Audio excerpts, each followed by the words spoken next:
متوسط اور غریب آدمی تو ساری زندگی جس طرح کولو میں بیل جتا ہوا ہوتا ہے، کام کاج میں جتے رہتے ہیں اور کمائی کر کر کے لوگوں کی ضرورتیں ہی پوری کرتے رہتے ہیں۔ ایک بیٹی کی شادی کی اور جمع شدہ پونجی اس پہ لگا دی، مقروض ہو گئے، پھر کچھ عرصہ قرضہ اتارتے رہے اور پھر اس کے بعد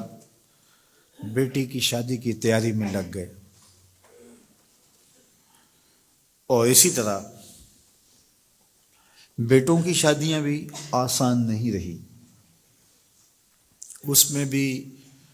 جو دور موجود کے تقاضے ہیں اور پھر جس طرح بھاری اور بھرکم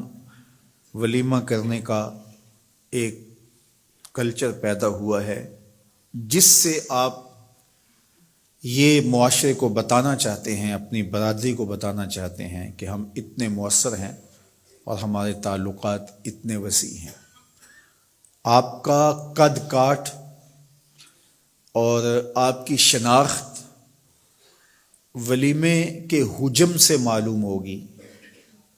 شادی کی تقریب کے بڑا اور چھوٹا ہونے سے پتہ چلے گا کہ کوئی شخص کتنا معاشرے کا باوقار شخص ہے، جبکہ ماضی میں کسی شخص کے کردار سے پتہ چلتا تھا وہ کیسا شخص ہے، کسی کے رویوں سے سمجھ آتی تھی کہ وہ کیسا شخص ہے، اس کے کیے ہوئے وعدے بتاتے تھے کہ وہ کیسا شخص ہے، اس کی زبان کی سچائی، اس کا طرز زندگی، اس کا انداز معاشرت، اس کا طرز وفا بتاتا تھا کہ وہ کیسا شخص ہے۔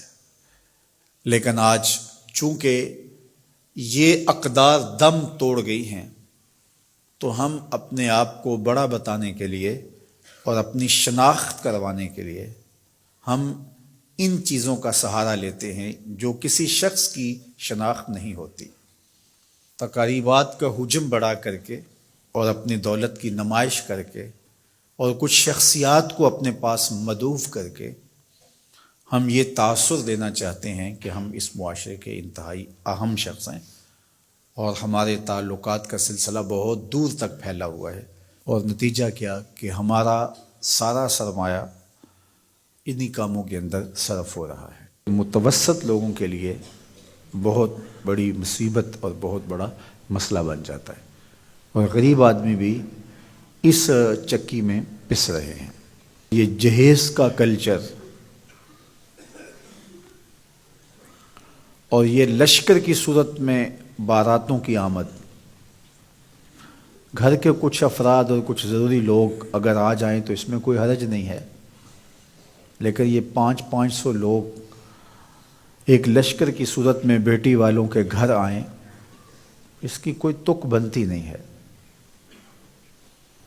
اور پھر لوگ شروع یہاں سے ہوتے ہیں کہ آپ نے جو دینا ہے وہ تو اپنی بیٹی کو دینا ہے، ہمارے یہ مہمان آپ کے ہاں پہلی بار ہی آئیں گے تو ہمارے مہمانوں کو خوش ہونا چاہیے، ان کے بیٹھنے کا انتظام اچھا ہونا چاہیے، ان کے کھانے کا اہتمام ٹھیک ہونا چاہیے، ہمارا تو بس یہی مطالبہ ہے۔ اور پھر وہاں سے راستہ کھلتا ہے اور جہیز کے مطالبات بھی شروع ہو جاتے ہیں۔ بیٹی والوں پہ بوجھ نہیں ڈالنا چاہیے،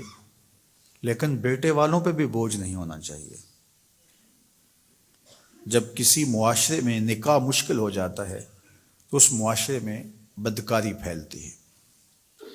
اس لیے نکاح کو آسان بناؤ تاکہ بدکاری کی طرف